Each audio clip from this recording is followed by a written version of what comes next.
नमस्कार, स्वदेश न्यूज देख रहे हैं आप और मैं हूं आपका दोस्त नरेंद्र।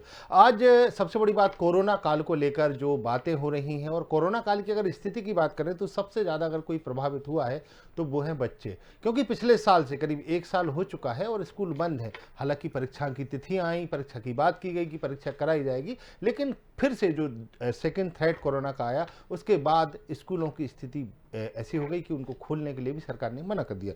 इसी पूरी चर्चा पर हमारे साथ खास मेहमान जुड़े हुए हैं। स्कूल शिक्षा मंत्री इंदर सिंह परमार हमारे साथ जुड़े हुए हैं। परमार साहब, आपका बहुत बहुत स्वागत है स्वदेश न्यूज में। सबसे पहले मैं आपसे एक सवाल पूछना चाहूँगा। हालांकि मध्य प्रदेश सरकार की बात की जाए तो मुख्यमंत्री ने, जब कहना चाहिए कोरोना काल में मध्य प्रदेश की बागडोर अपने हाथ में ली थी शिवराज सिंह चौहान ने, तो उन्होंने एक कहा था, अकेले वो खड़े हुए थे वहाँ पर, और कहना चाहिए कि उस समय तो मंत्रिमंडल का विस्तार भी नहीं हुआ था, और जब वो अकेले खड़े हुए थे कोरोना से लड़ने के लिए लगातार, और वो मीटिंगें कर रहे थे, अधिकारियों से मिल रहे थे। अब बात की जाए कि करीब 1 साल हो चुका है इंदर सिंह परमार जी, स्कूल नहीं खुले हैं। अब जैसे कि लगातार हम बात कर रहे हैं कि अभी क्या स्थिति है, आप क्या मानते हैं कि कब तक स्कूल खोलने के लिए सरकार अभी प्लानिंग कर रही है? जैसी स्थिति कोरोना के कारण पूरे देश भर में उत्पन्न हुई है, उससे मध्य प्रदेश भी अलग नहीं है। जी। आज पूरे प्रदेश में, विशेषकर बड़े शहरों में और महाराष्ट्र की सीमा से लगे हुए क्षेत्र में, साथ ही अब अन्य अन्य जिलों में भी कोरोना का प्रभाव बढ़ गया है। संक्रमण बहुत तेजी से फैला है और खतरनाक स्थिति में पहुंच गया है। ऐसी स्थिति में हम सबके सामने बच्चों के जीवन सुरक्षित रहे, ये पहली प्राथमिकता है। बिल्कुल और बिल्कुल। उसी को ध्यान में रखते हुए समय समय पर हमारे मुख्यमंत्री जी निर्देश देते हैं, उसी हिसाब से हम निर्णय करते हैं। अभी हमने 1 अप्रैल से जो सत्र प्रारंभ होने वाला था, हमारी पूरी तैयारी थी, परंतु कोरोना का प्रभाव बढ़ने के कारण उसको हमने स्थगित किया। 15 तारीख तक स्कूल बंद किए थे, 1 से 8 तक के। अब हमने 13 जून तक स्कूल की छुट्टी घोषित की है, ताकि हम इस कोरोना के समय में बच्चों के जीवन के साथ किसी भी प्रकार से कोई खिलवाड़ नहीं करे। एक प्रकार से उनकी सुरक्षा पहले ज्यादा महत्वपूर्ण है। इंदर सिंह जी, एक और बात, जैसे सीबीएसई बोर्ड ने अभी 10वीं की परीक्षा जो है वो स्थगित कर दी है, लेकिन 12वीं की परीक्षा को है ना वो टाल दिया गया है कि अभी 12वीं की परीक्षा नहीं सीबीएसई होगी। बोर्ड ने जो परीक्षा स्थगित की है, मैं उनका स्वागत भी करता हूं और धन्यवाद भी देता हूं। हम 10वीं और 12वीं के जो मध्य प्रदेश का माध्यमिक शिक्षा मंडल है, जी हमारा जो बोर्ड है, हमने 10वीं और 12वीं की जो परीक्षा आयोजित करते हैं उनको हम अभी फिलहाल आगे बढ़ा रहे हैं। बिल्कुल।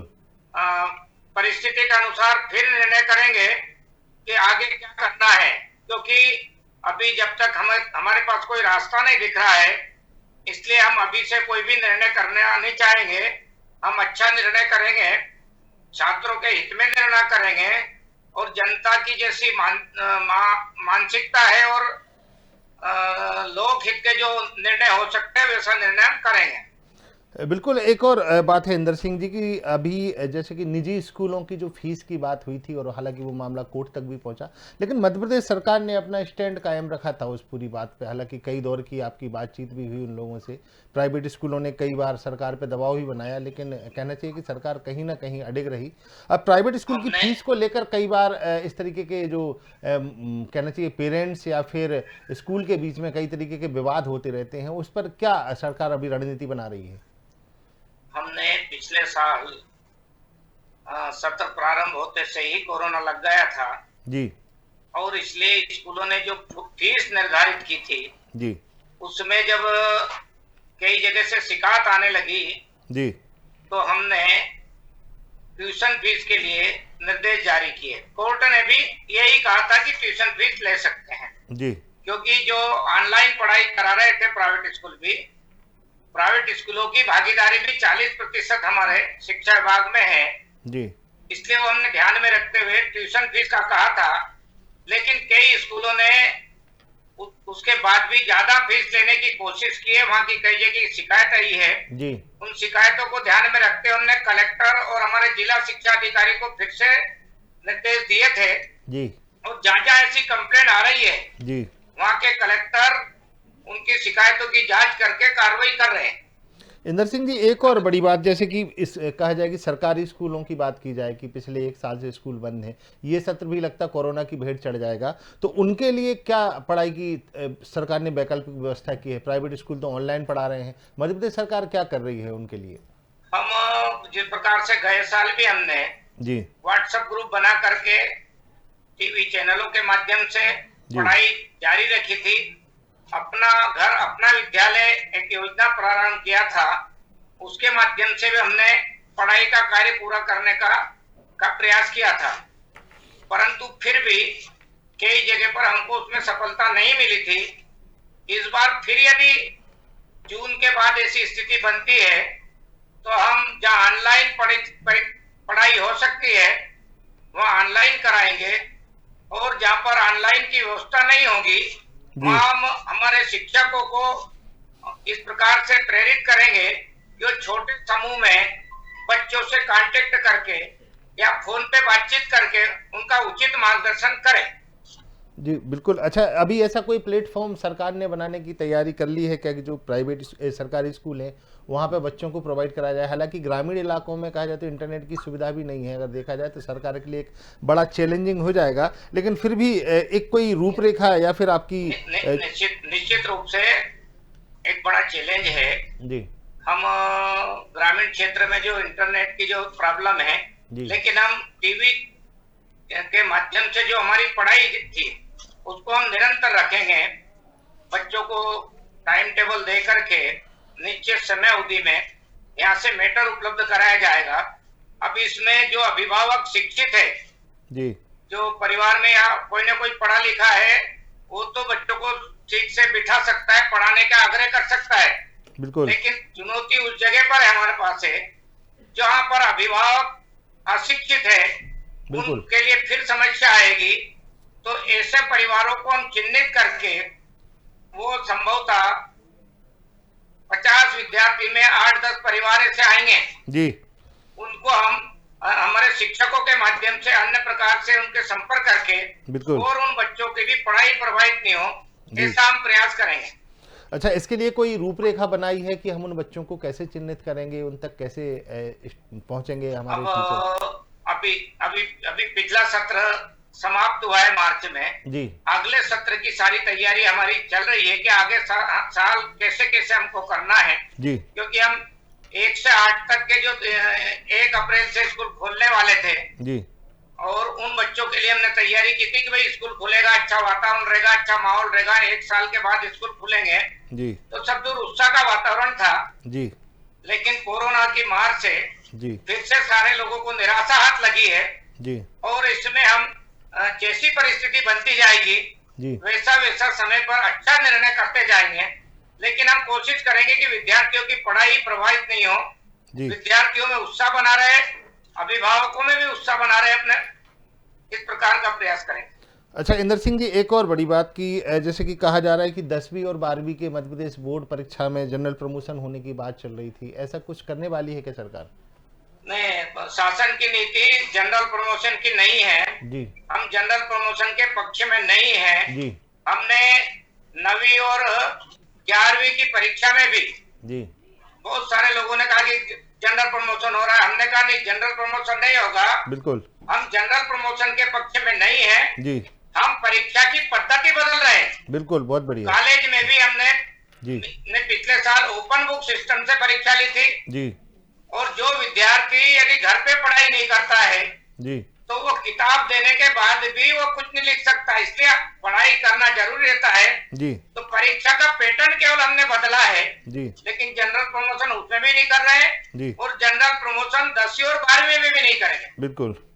अच्छा इंदर सिंह जी, एक और बड़ी बात है, हम लगातार बात करते रहे शिक्षा के स्तर की, हालांकि कोरोना काल चल रहा है और शिक्षा का पैटर्न भी चेंज हुआ है और पढ़ाने के तरीके भी चेंज हुए हैं। हम जैसे कहना चाहिए कभी सोचा नहीं था कि जिस तरीके से अब बच्चे ऑनलाइन पढ़ाई कर रहे हैं, जो ऑनलाइन पद्धति कभी सोचा भी नहीं था कि कोरोना काल में ऐसा कुछ होना होगा, लेकिन करीब 2 साल होने को है, दूसरा सत्र प्रारंभ होने वाला है स्कूलों का और अभी तक हम उस बुनियादी जगहों पर, कहना चाहिए कि ग्रामीण इलाकों में नहीं पहुंच पाए हैं। तो इस बार क्या प्लानिंग सरकार कर रही है कि हम, जैसे इस साल भी अगर मान लीजिए कोरोना की जो स्थिति है, हम उसको देख रहे हैं कि कोरोना काल में सभी संस्थान बंद करने पड़ रहे हैं, लॉकडाउन लगाना पड़ रहा है, कई राज्यों की सीमाएं सील कर दी। तो इस सब को देखते हुए अब सरकार मध्य प्रदेश में शिक्षा के स्तर के लिए कितनी चिंतित है और किस तरीके की अब प्लानिंग में है? निश्चित रूप से बड़ी चुनौती है, लेकिन पिछले साल भी जिन क्षेत्रों में नेटवर्क की प्रॉब्लम थी जी, कई जगह के हमारे शिक्षकों ने जी, पहाड़ियों पर बैठ करके पढ़ाई कराई है, जी, ऊंचे स्थान पर बैठ करके विद्यार्थियों को पढ़ाई की है। जी। हम कोशिश करेंगे कि 100% बच्चों तक हमारी पहुंच बनी रहे और उनको हम ठीक ढंग से अपनी शिक्षा का जो कार्य है उसको पूरा करने के लिए पीछे से पुश करते रहे, प्रेरित करते रहे।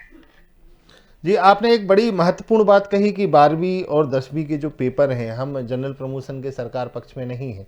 अच्छी बात है, बहुत अच्छी बात है कि जनरल प्रमोशन के पक्ष में नहीं होना चाहिए, क्योंकि उससे बच्चों के अंदर एक, कहना चाहिए कि लड़ने की क्षमता या फिर पढ़ाई की क्षमता कहीं ना कहीं कमजोर होगी। तो उसको लेकर क्या अभी रूपरेखा बनाई है?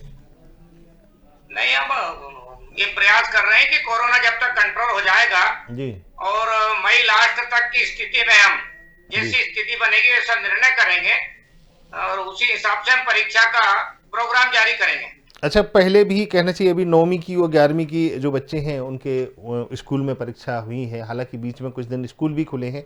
बड़ी कड़ाई से मध्य प्रदेश शासन ने इस चीज़ को कहा था कि सोशल डिस्टेंसिंग के साथ में कई स्कूलों ने उन सभी जो गाइडलाइन थी, सरकार की गाइडलाइन को फॉलो भी किया था। तो इस बार क्या परीक्षा कराने के लिए कोई गाइडलाइन जारी होने की कुछ चर्चा या कुछ प्लानिंग है क्या? बिल्कुल बिल्कुल बिल्कुल जी, गाइडलाइन हमारे भारत सरकार से जो जारी होती है जी, उसी एसओपी का राज्य सरकार भी पालन करती है। हम निश्चित रूप से उसका पालन करेंगे और पालन करते हुए ही आगे की जैसा भी स्थिति बनेगी वैसा कार्य करेंगे। अभी कुछ दिनों पहले मुख्यमंत्री शिवराज सिंह चौहान ने एक बड़ी अहम घोषणा की थी कि एक जो स्कूल है करीब 15 किलोमीटर के एरिया में एक ऐसा सरकारी स्कूल खोला जाएगा जो प्राइवेट स्कूलों से भी ज़्यादा बेहतर होगा। कब तक उसकी प्लानिंग है और कब तक वो पटल पर आ सकता है? निश्चित रूप से मध्य प्रदेश सरकार ने, जी, हमने शिक्षा की गुणवत्ता के लिए जो नई शिक्षा नीति में अपेक्षा की गई है, जी, हम इस साल 350 स्कूलों को जी, चिन्हित करने जा रहे हैं। जी, लगभग हर ब्लॉक का एक स्कूल होगा, जी, कुछ महानगरों में अतिरिक्त होंगे, लेकिन 350 स्कूलों को हम चिन्हित कर रहे हैं। जी, उनको हम सर्व सुविधा युक्त बनाएंगे, जी, सारे शिक्षक देंगे, जी, लैब देंगे, लाइब्रेरी देंगे, स्मार्ट क्लासें देंगे, स्पोर्ट्स की गतिविधि के लिए आवश्यक संसाधन देंगे। इस प्रकार से जिस प्रकार प्राइवेट सेक्टर में बहुत अच्छा सेटअप स्कूलों का रहता है, जी, ऐसा सिस्टम हम देने की कोशिश करेंगे। साथ ही हम जो अन्य स्कूल है उन अन्य स्कूलों में भी जो कमी पूर्ति रहेगी जी, वो इस बड़े सेंटर के स्कूल से हम वहां से शिक्षक देना पड़े तो शिक्षक जाके वहां पढ़ा के आ सकते हैं। जी, अन्य कोई सुविधा के लिए वहां के विद्यार्थी इस सेंटर वाले स्कूल पर आ सकते हैं। एक प्रकार का जो नई शिक्षा नीति में कॉम्प्लेक्स का जो कॉन्सेप्ट है उस कॉन्सेप्ट पे हम सरकार काम करने जा रही है और उसी पर हम काम कर रहे हैं और इसी सत्र से उनमें हम प्रारंभ कर देंगे। जी, बिल्कुल इंदर सिंह जी, एक और बहुत अच्छी बात है कि कहें से कि स्कूल चले हम अभियान, चाहे मध्य प्रदेश में हो या फिर शिक्षा के अधिकार की हम बात करें, लगातार सरकार ने बड़े माइलस्टोन तय किए हैं। चाहे जो गरीब बच्चे हैं उनका प्राइवेट स्कूलों में एडमिशन को लेकर उसमें पर्ची सिस्टम हालांकि होती थी, लेकिन कई ऐसे जो है माइलस्टोन सरकार ने बनाए हैं। एक और इसमें एक अहम बात मैं आपसे पूछना चाहूँगा, जो मुझे लगता है कि जो प्राइवेट स्कूलों की कई बार नकेल कसने की लगातार सरकार कोशिश करती रही है और एक कवायद भी होती है, उसके लिए कई तरीके की, जैसे कहा जाए शिक्षक पालक संघ या फिर जो चिल्ड्रन के लिए जो कहना चाहिए बाल अधिकार जो आयोग है आप लोगों ने बनाया है, इन सब चीज़ों को लेकर कहीं ना कहीं उसके बाद भी प्राइवेट स्कूल कई बार अपनी मनमानी करते हैं। उसके लिए सरकार क्या कुछ नए नियम या कहना चाहिए कुछ कानून लाने वाली है? देखिए, मध्य प्रदेश में जी, प्राइवेट स्कूलों पर फीस को लेकर कोई कानून नहीं था, कोई नियंत्रण करने का कोई कानून नहीं था। जी, 2017 में हमारे ही मुख्यमंत्री जी ने जी, बिल पास करा था विधानसभा में। जी, एक पास होने के बाद में उसके जो नियम बनाना चाहिए था, जी वो नियम की प्रक्रिया चल रही थी जी और विधानसभा चुनाव आ गया था। जी जी जी और विधानसभा चुनाव में हमारे को बहुमत पूरा नहीं मिलने के कारण हमारी सरकार नहीं बनी थी, जी कमलनाथ जी की सरकार बनी थी। जी कमलनाथ जी की सरकार ने उस एक्ट को ठंडे बस्ते में डाल दिया। जी लेकिन फिर जब 1.25 साल बाद हमारी सरकार बनी और मुझे शिक्षा मंत्री ठीक है, जी। के नाते दायित्व माननीय शिवराज सिंह जी ने दिया, बिल्कुल तो सबसे पहले उस फाइल को निकाला, जी उसको निकालकर उसका अध्ययन किया, जी उसको ठीक दिशा में ले जाने के लिए प्रयास किया जी और उसके नियम प्रक्रिया को नोटिफिकेशन करने का काम हमने किया है। जी जी अब मध्य प्रदेश में कोई भी प्राइवेट स्कूल जी मन मर्जी से फीस नहीं बढ़ा सकता है। जी पुराने साल ट्यूशन फीस कितनी थी, जी इस साल उनकी ट्यूशन फीस कितनी है, बिल्कुल यदि उस फीस को बढ़ाना है उनको, जी तो उनको एक निश्चित सीमा के बाद में फीस के लिए जी संबंधित एजेंसियों से अनुमति लेनी पड़ेगी। बिल्कुल उसके बाद ही वो थोड़ी फीस बढ़ा सकेंगे। जी। तो कहना चाहिए कि फीस रेगुलेशन कमेटी बनने जा रही है बहुत जल्दी, और जो नकेल कसने की बात हो रही थी, कई बार ऐसा होता है कि प्राइवेट स्कूल और जो पेरेंट्स हैं उनके बीच में इस तरीके के विवाद होते रहते हैं। इंदर सिंह जी, बहुत बहुत धन्यवाद आपका, आप हमारे साथ जुड़े और आपने पूरी अपनी जो बात है वो रखी और बताया कि मध्य प्रदेश में अगर स्कूलों की स्थिति देखी जाए, कोरोना काल में सभी जगह इस तरीके के आलम देखे जा रहे हैं, चाहे मध्य प्रदेश हो, चाहे उत्तर प्रदेश हो, चाहे दिल्ली हो, चाहे राजस्थान हो। लेकिन अब देखना ये होगा कि सरकारें किस तरीके से इस पूरे कोरोना काल में बच्चों की पढ़ाई भी प्रभावित ना हो और जो फीस का लोड है वो भी अभिभावक पर ना पड़े। हालांकि इस पूरे मामले में इंदर सिंह परमार ने बताया कि वो बहुत जल्दी ऐसे सरकार कदम उठाने वाली है। उसके बाद देखना होगा कि अब मध्य प्रदेश सरकार हो या उत्तर प्रदेश सरकार किस तरीके से स्कूलों को संचालित कर पाएगी। फिलहाल इस पूरी मुलाकात में फिलहाल इतना ही। बने रहिए हमारे साथ, देखते रहिए स्वदेश न्यूज।